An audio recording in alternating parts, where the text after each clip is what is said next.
Anies berat nyapres, Jokowi mainkan langkah caturnya. Bisa jadi ini hanya kebetulan, namun faktanya konstelasi politik tanah air hari ini seperti hasil skenario alias gambaran.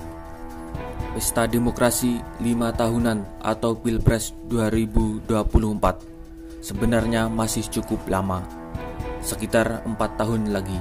Akan tetapi suhu politik sudah mulai memanas. Genderang perang antar partai politik maupun antar kandidat memang belum tampak betul.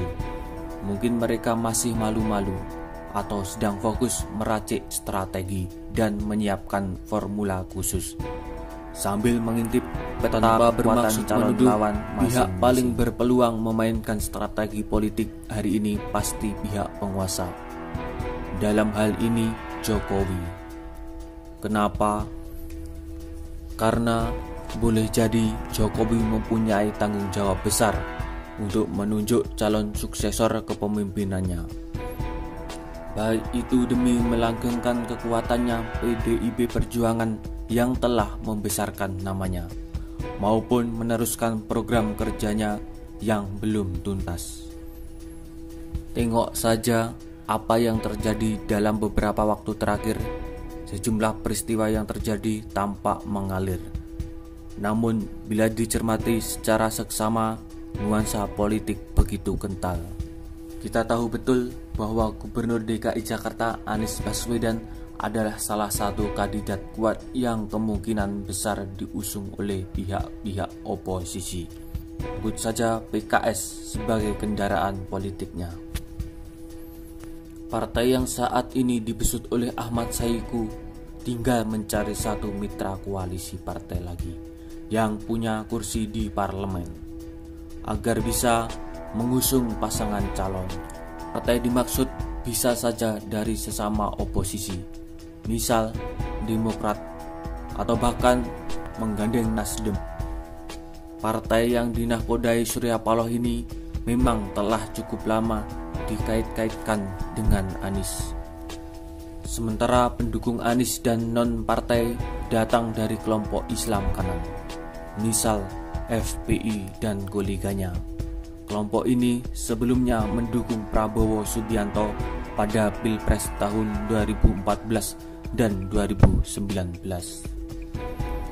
Dukungan dari FPI dan koleganya ini yang membuat Prabowo menjelma sebagai lawan kuat Jokowi. Meski selalu kalah, perbedaan suaranya tidak beda jauh. Sebab kelompok yang digawangi Habib Rizik ini selain militan juga memiliki pendukung dengan jumlah besar. Selain itu, FPI dan koleganya memiliki kisah manis dengan Anies. Mereka pernah mengantarkan mantan Menteri Pendidikan dan Kebudayaan ini sebagai Gubernur DKI Jakarta pada Pilgub 2017. Nah, sepertinya nostalgia indah ingin kembali dirajut. Salah satunya dengan cara memulangkan Habib Rizik yang telah menetap di Arab Saudi lebih dari 3 tahun. Keberadaan imam besar FPI itu sangat dibutuhkan sebab sejauh ini hanya dia yang mampu menggalang ikatan kuat di antara para pendukungnya. Dengan dukungan partai politik cukup, ditambah kekuatan penuh dari FPI dan kolega, serta elektabilitas Anies yang tinggi, tentu akan menjadi ancaman bagi lawan-lawan politik dari kelompok pemerintah. Baik itu Prabowo, Puan Maharani, Ganjar Pranowo, atau Sandiaga Uno. Sementara Ridwan Kamil masih belum jelas posisinya. Agar nama Anies tidak melambung dan menjadi ancaman serius, dibutuhkan langkah jitu untuk meredamnya. Caranya melemahkan citra Anies dan memporak-porandakan para pendukungnya, dan sepertinya mulai menuai hasil. Habib Rizik saat ini tidak bisa bebas bergerak lantaran ditahan Polda Metro Jaya. Sementara FPI sejak 30 Desember 2020 telah dibubarkan dan dianggap sebagai organisasi terlarang. Habib Rizik saat ini tidak bisa bebas bergerak lantaran ditahan Polda Metro Jaya. Sementara FPI sejak 30 Desember 2020 telah dibubarkan dan dianggap sebagai organisasi terlarang. Dengan nyungsepnya Habib Rizik dan FPI, pendukung militan Anies dengan sendirinya wassalam. Ya, mereka telah mendeklarasikan organisasi baru dengan nama Front Persatuan Islam. Namun, mereka tidak akan bisa sekuat dan segarang dulu, karena ruang geraknya pasti dibatasi.